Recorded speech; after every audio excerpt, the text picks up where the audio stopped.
सलोनी मिट्टी की झोपड़ी के सामने बर्तन मांज रही थी। उसके हाथ लाल हो चुके थे। पानी भी बर्फ जैसा ठंडा था। ठंड में उसके हाथ पैर ठिठुर रहे थे, लेकिन फिर भी वो बर्तन मांज रही थी। अरे नालायक, जल्दी जल्दी काम खत्म कर, मुझे मेला देखने जाना है। अगर वहाँ जाने में देर हो गई तो आज तेरी खैर नहीं। माँ, पानी बहुत ठंडा है। माँ, ठंड की वजह से मेरे हाथ पैर सुन पड़ रहे हैं। माँ, बस 2 मिनट और मैं जल्द धो दूंगी। 2 मिनट करते करते दिन निकल जाएगा। चल जल्दी कर। और हाँ, जंगल से अच्छे फूल तोड़ कर ले आना। मंदिर ले जाना है मुझे परसों की तरह। अगर तू बासी फूल लेकर आई तो वही फूल तेरे मुंह पर मारूंगी मैं। हाँ माँ, फिक्र मत करो, मैं आज अच्छे फूल तोड़ कर लाती हूँ। सलोनी जल्दी काम निपटाकर जंगल की तरफ चल पड़ी। उसका मन उदास था। गांव में आज बड़ा प्रोग्राम था, लेकिन सौतेली माँ ने उसे जाने नहीं दिया। उसका काम सिर्फ काम करना और झेलना था। सलोनी जंगल पहुंची और झटपट फूल तोड़ने लगी। दिन ढल रहा था और उसे देर हो रही थी। सलोनी सोचती है कि शॉर्टकट ले लेती हूँ, जल्दी घर पहुंचगी। जब वह शॉर्टकट से जा रही थी तो रास्ते में एक पुरानी झोपड़ी दिखी। अंदर से किसी के रोने की आवाज आ रही थी। सलोनी ने दरवाजा को धीरे से धक्का मारकर देखा तो 3 सुंदर फूल परी जंजीरों में बंधी हुई थी। उनके हाथ और पैर लोहे की जंजीरों में जकड़े हुए थे और उनका चेहरा उदास था। अरे अरे, तुम कौन हो? तुम यहाँ बंदी क्यों हो? तुम लोग तो कितनी खूबसूरत हो, परियों की जैसी लगती हो। हम 3 फूल परियां हैं। हमें हमारी सौतेली माँ ने यहाँ पर बंद कर दिया है। हम तीनों गर्भवती हैं। हमने 3 राजकुमारों से प्रेम किया और उनसे विवाह किया, पर हमारी सौतेली माँ को यह पसंद नहीं आया। हमारी सौतेली माँ ने हमारी जादुई छड़ियाँ छीन ली और हमारे पतियों को भेड़ बना दिया, फिर उन्हें एक अमीर औरत को बेच दिया।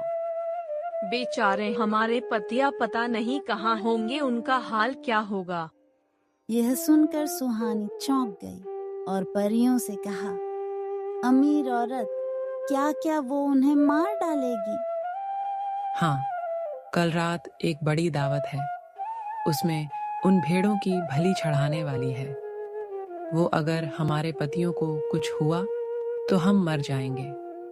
उनके अलावा हमारे इस दुनिया में कोई नहीं है जो हमारी देखभाल कर सके, जो हमारे दुख को समझ सके। एक वही तो थे जिन्हें हम अपना कहते थे। यह सुनते ही सलोनी की आंखों में आंसू भर आए। सलोनी ने गर्भवती फूल परियों की बातें सुनकर बहुत ज्यादा दुख हुआ। हाँ सौतेली माँ, सच में बहुत बुरी होती है। मेरी भी सौतेली माँ मुझे बहुत सताती है। वह मुझे ठीक से खाना नहीं देती, मुझे रोज मारती है, मुझे यहाँ दूर दूर जंगल तक फूल तोड़ने भेजती है, मुझसे घर के सारे काम करवाती है। मेरा भी इस दुनिया में कोई नहीं है। सलोनी ने जंजीरों को खोलने की कोशिश की ताकि वह गर्भवती परियों को आजाद कर सके, पर वह खुल नहीं रही थी। यह जंजीरें जादू से बनी हुई हैं। ये तभी खुलेगी जब उन भेड़ों के गले में बंधी हुई चाबी वापस ले आएंगे। उन्हीं जादू की चाबी से यह खुल पाएंगे। सलोनी अपने आंसू पूछ लेती है और परियों से वादा करती है, तुम लोग टेंशन मत लो, मैं वादा करती हूँ मैं तुम्हारे पतियों को वापस लेकर ही आकर रहूंगी। क्या तुम लोग मुझे बता सकते हो वह अमीर औरत का घर कहाँ पर है? 3 फूल परियां मुस्कुराई और सलोनी को जमीर औरत का पता बताया। उन्होंने अपनी बची कुची जादुई शक्तियों से सलोनी को 3 अलग अलग फूल दिए। लेवेंडर, रोज और सनफ्लावर का फूल। इन्हें उन भेड़ों के सामने ले जाना। उनकी असली यादों को वापस लाने के लिए हमारी सौतेली माँ ने उनकी याददाश्त को भी गुम कर दिया है। जब वो ये फूल देखेंगे उन्हें हमारी याद आएगी, उनकी आदश वापस आ जाएगी। सलोनी ने फूल को अपनी गोद में रखा। आप लोग चिंता मत करो, मैं जल्दी तुम्हारे पतियों को वापस लेकर आती हूँ। मैं अभी जाकर उन्हें बचा कर लाती हूँ। सलोनी रात होते ही सीधा उस अमीर औरत के महल पहुंची। महल बड़ा था, लेकिन उसके अंदर का माहौल काफी कठोर लग रहा था। नौकर इधर उधर भाग रहे थे। दावत की तैयारी जोर शोर से हो रही थी। सलोनी दरवाजे पर दस्तक देती है। कोई है क्या? मुझे यहाँ कोई काम मिल सकता है? मुझे काम की बहुत जरूरत है। क्या कोई काम है मेरे लिए? तुमको जरूरत है। तुम कौन हो? यहाँ क्या करने आई हो? मेरा नाम सलोनी है। मैं काम की तलाश में यहाँ आई हूँ। मुझे काम की बहुत जरूरत है। मुझे कोई भी काम मिल जाए तो मैं कर लूंगी। मैं हर काम कर सकती हूँ, बस मुझे काम करना है। सलोनी की बातें सुनकर अमीर औरत कुछ सोचती है और कहती है, अच्छा ठीक है, ये भेड़ बहुत सती है। खाना नहीं खा रहे? अगर तुम इनका ध्यान रख सकती हो तो तुम्हें एक दिन का खाना मिलेगा। बोलो, क्या तुम ये कर सकती हो? हाँ हाँ मेम साहब, मैं जरूर करूंगी। मैं यह कर सकती हूँ। आपका बहुत बहुत धन्यवाद। अमीर औरत उसे पिछले आंगन में ले गई, जहां 3 भेड़ बंधे हुए थे। उनकी आंखों में दुख था, उनकी आंखों में आंसू थे। सलोनी धीरे से उनके पास जाती है। अरे अरे बेचारे, तुम और तुम्हारी फूल जैसी गर्भवती परियां, तुम्हें इस हालत में देखकर मुझे बहुत दुख हो रहा है। पता नहीं क्यों इस दुनिया में अच्छे इंसानों के साथ ऐसे होता है। उनको कभी सुख नहीं मिलता। सलोनी ने अपनी गोद से 3 फूल निकाले, लेवेंडर, रोज और सनफ्लावर का। जैसे ही उसने उन्हें भेड़ों के सामने किया, एक चमक सी आई, जैसे उन भेड़ों को अपनी असली याद आ रही हो। उनकी याददाश्त वापस आ रही थी। अरे मेरी याददाश्त तो वापस आ रही है यहाँ। मैं कौन हूँ? मैं बकरा कैसे बन गया? ये फूल तो मेरी रानी का है। सलोनी मुस्कुराकर धीरे से उनके गले के पास गई, जहाँ एक पतली सी डोर में चाबी बंधी हुई थी, और भेड़ों के कान में कहा,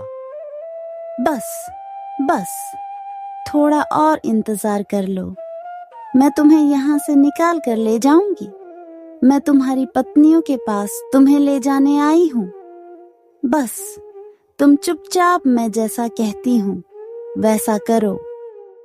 उसने उन भेड़ों को कुछ खाने को दिया ताकि अमीर औरत को शक ना हो।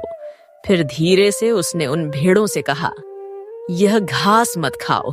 मैं कल सुबह तुम्हें जंगल ले जाने का बहाना बनाकर वहां ले जाऊंगी। हमें तुम पर भरोसा है। तुम तो बहुत अच्छी लड़की लग रही हो।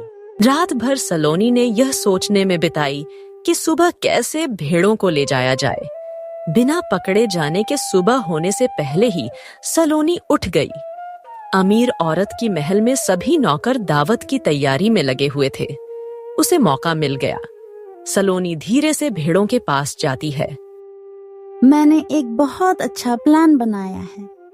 आज तुम लोग आजाद हो जाओगे। बस मैं जैसा जैसा कहती हूँ वैसे वैसे करते जाना। क्या तुम सच कह रही हो? क्या हम अपनी रानियों के पास जा जाएंगे, पर कैसे? मैं अमीर औरत से कहूंगी कि तुम लोग घास नहीं खा रहे, इसीलिए जंगल ले जाना पड़ेगा। फिर वहां से हम लोग भाग जाएंगे। उसके बाद मैं तुम्हें अपनी पत्नियों के पास लेकर जाऊंगी। बस तुम लोग कोई गड़बड़ मत कर देना। लेकिन अगर उसने मना कर दिया तो फिर हम अपनी पत्नियों के पास नहीं जा पाएंगे। क्या वह हमारे बच्चों की मां बनने वाली है? पता नहीं उनकी हालत कैसी होगी। तुम लोग फिक्र मत करो। अब मुझे कोई और चाल चलनी पड़ेगी, लेकिन मैंने ठान कर रखा है कि मैं तुम्हारी गर्भवती फूल परियों के पास तुम लोगों को ले जाकर रहूंगी। उसके बाद सलोनी उस अमीर औरत के पास गई और कहा, मेम साहब, ये भेड़ यहाँ का घास नहीं खा रहे। अगर यह भूखे रहे तो कल के दावत के लिए कमजोर हो जाएंगे। मैं इन्हें थोड़ी देर के लिए जंगल ले जा सकती हूँ। मैंने देखा है वहां पर बहुत ही ज्यादा हरी भरी घास है, जिसे खाकर यह मोटे ताजे हो जाएंगे, जिससे आपको कल दावत में बहुत ज्यादा फायदा मिलेगा। तभी अमीर औरत कुछ सोचने लगती है और कहती है, अगर भेड़ मर गए तो मेरी दावत कैसे होगी? मैं यह होने नहीं दूंगी। कल की दावत मेरे लिए बहुत खास है। अच्छा ठीक है, पर जल्दी वापस आ जाना और भेड़ों को अच्छे से घास खिलाकर मोटा कर देना। मैं तुम पर भरोसा करती हूँ। हाँ मेम साहब, आप फिक्र मत करिए। जब यह वापस लौटेंगे तो आप खुशी से फूले नहीं समाएंगे। सलोनी ने भेड़ों की रस्सी हाथ में ली और जंगल की तरफ चल पड़ी। उसका दिल जोर जोर से धड़क रहा था। जैसे वह महल से दूर पहुंची, उसने जोर से बोला, हम सब बच गए, चलो भागो यहाँ से। तीनों भेड़ दौड़ पड़े। सलोनी भी उनके साथ भाग रही थी। पीछे से अमीर औरत की एक पड़ोसन ने यह सब देख ली। अरे अरे, ये भेड़ तो कल की दावत की है। ये लड़की भेड़ को लेकर भाग रही है। मुझे जाकर सुलोचना को बताना होगा। और तेज जल्दी जल्दी भागो। हमें जल्द से जल्द उस झोपड़ी के पास पहुंचना होगा। अमीर औरत को भेड़ और सलोनी के बारे में जैसे ही पता चला, वह गुस्से से लाल हो गई।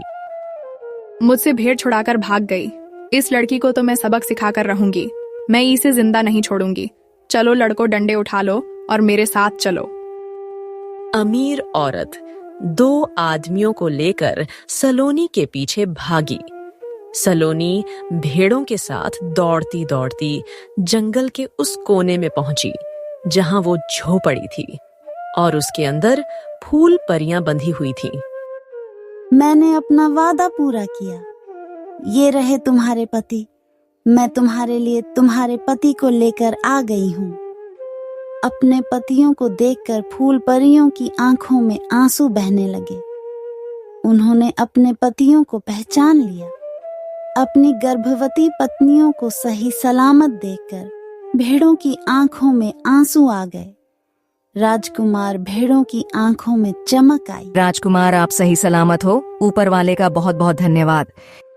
सलोनी ने जल्द से जल्द चाबियां निकाली और जंजीर को खोला। जैसे ही चाबी से जंजीर खुली, तीनों फूल परियों ने अपने पतियों को गले लगा लिया। मेरे राजकुमार, आपसे दूर रहना मतलब जिंदगी खत्म। हम फूल प्रिया आपके बिना कुछ नहीं है। अब बस आप लोग हमें आपकी असली रूप में चाहिए। इतने में अमीर औरत के 2 आदमी वहां पहुंच गए। साथ में वह अमीर औरत भी वहां आ गई। ए लड़की, रुक जा, तू वही रुक। आज तेरी मौत पक्की है। अमीर औरत के आदमियों को देखकर सलोनी, परियां और भेड़ सारे के सारे घबरा गए। सलोनी डर के मारे एक कदम पीछे हटी। तू अभी के अभी सेठानी के पास चल। आज तो तेरी खैर नहीं। तुझे तो ऐसी सजा मिलेगी कि जिंदगी भर तू भूल नहीं पाएगी। और तुम लोग चलो मेरे साथ। तुमने हमारे भेड़ों को चुराया है। तभी आसमान में एक चमक आई और रानी परी प्रकट हो गई। रानी परी को देखकर फूल परियां बहुत खुश हुईं और साथ में उनके भेड़ राजकुमार भी खुश हो गए। फूल परियों को देखकर रानी परी ने गहरी सांस ली। ठहर जाओ तुम लोग, वरना तुम लोगों की खैर नहीं अगर उन्हें नुकसान पहुंचाया तो। रानी परी का गुस्सा देखकर अमीर औरत के आदमी झट से रुक गए। रानी परी ने एक जादू की डड़ी घुमाई और दोनों आदमियों को जोर जोर से बिजली के झटके दिए। बिजली के झटके खाकर उन आदमियों की चीख निकल गई।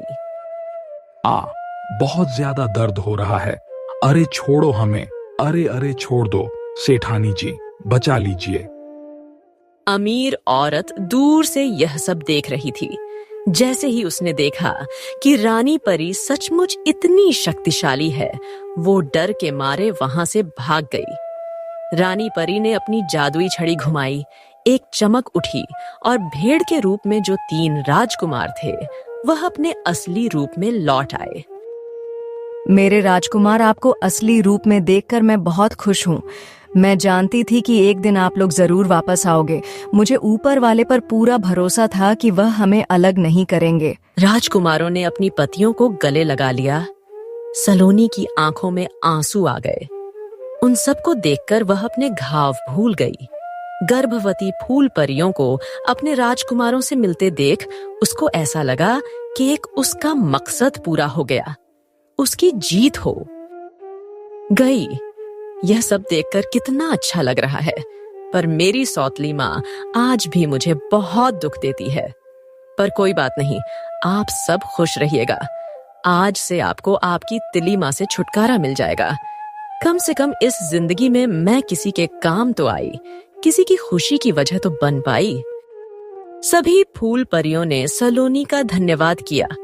सलोनी को देखकर रानी परी मुस्कुराते हुए बोली, सलोनी, तुमने बहुत बड़ा पुण्य का काम किया है।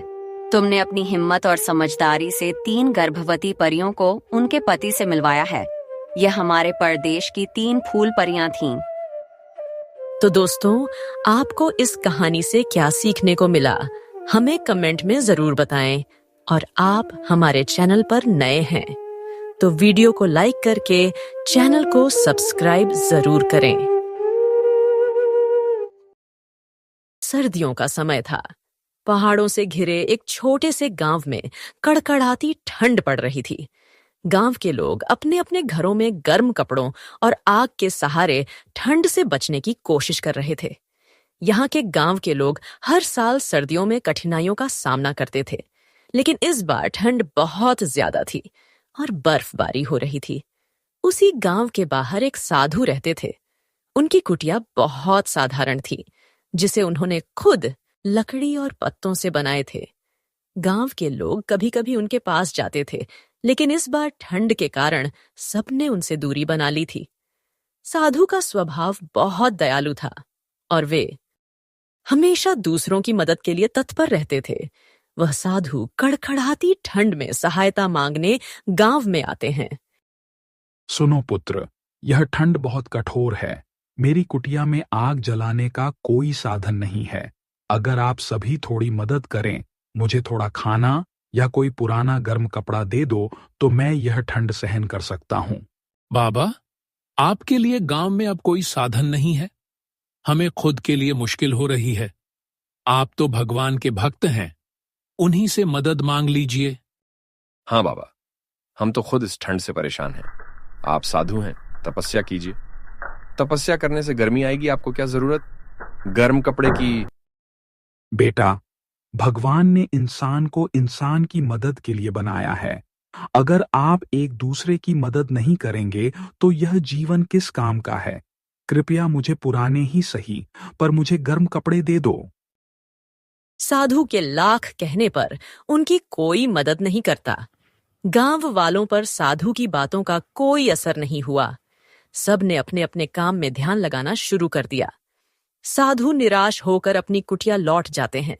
उनकी कुटिया में बहुत ठंड थी। उन्होंने ध्यान लगाने की कोशिश की, लेकिन ठंड इतनी अधिक थी कि उनका शरीर ठंड से जकड़ने लगा था। उनके पास केवल एक पतला चादर था, जो ठंड से बचाने में असमर्थ था। किसी तरह वह दिन गुजारते हैं, लेकिन रात को ठंड और बढ़ गई। हवा के साथ बर्फीली बूंदें गिरने लगीं। साधु ने अपने आखिरी समय में प्रार्थना किया, हे भगवान, इन गांव वालों को सद्बुद्धि देना। मैं तो आपके पास आ रहा हूं। महाराज इतना कहकर ठंड के कारण मर जाते। अगले दिन जब सूरज निकलता है तो गांव वाले साधु की कुटिया की ओर गए तो देखते हैं कि साधु का शरीर बर्फ बन चुका था। साधु की मृत्यु की खबर पूरे गांव में आग की तरह फैल गई। लोग उनकी कुटिया पर एकत्र हुए। उनके शरीर को देखकर सभी बहुत दुखी हुए। हमें साधु महाराज की मदद करनी चाहिए थी। वह तो भगवान के भक्त थे। हमने उन्हें अकेला मरने के लिए छोड़ दिया। हमने साधु महाराज के बारे में जरा भी नहीं सोचा। हमसे बहुत बड़ी भूल हो गई।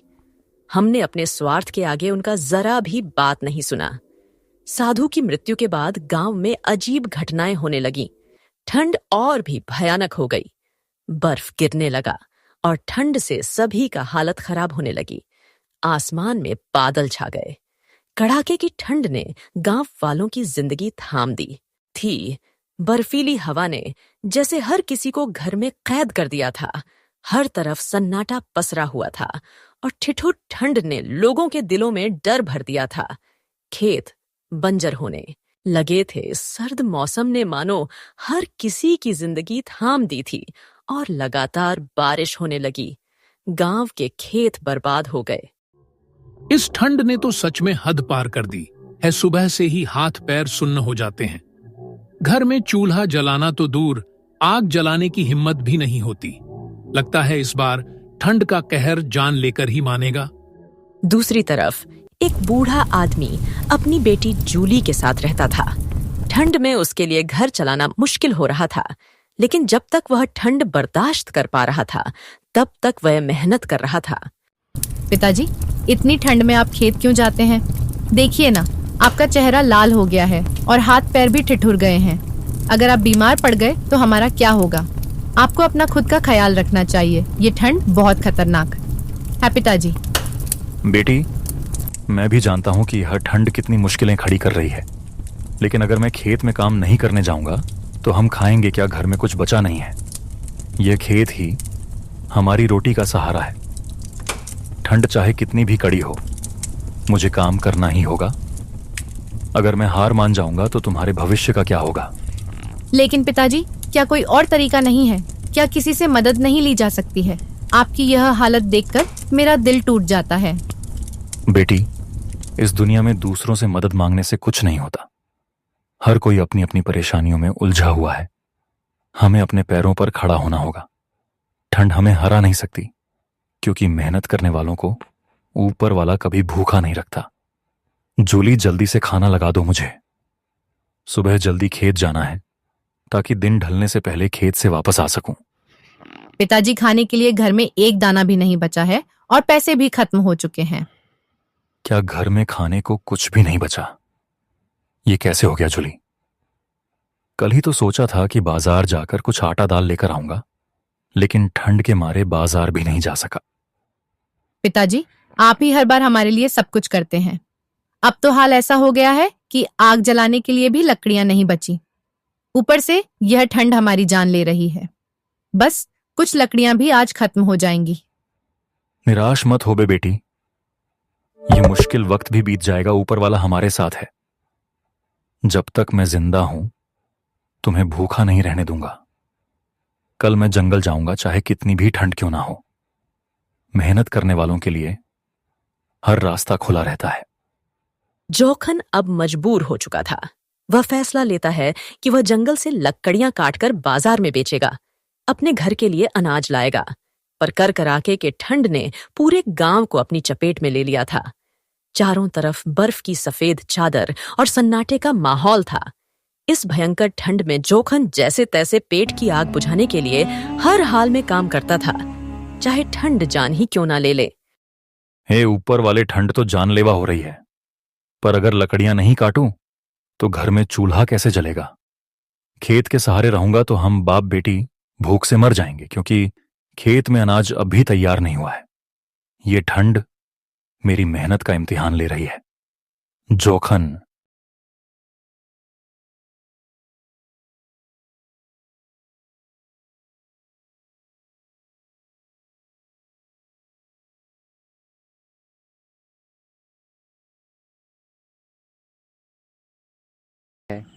जो वीडियो में बिल्कुल क्लेम नहीं आ सकता है।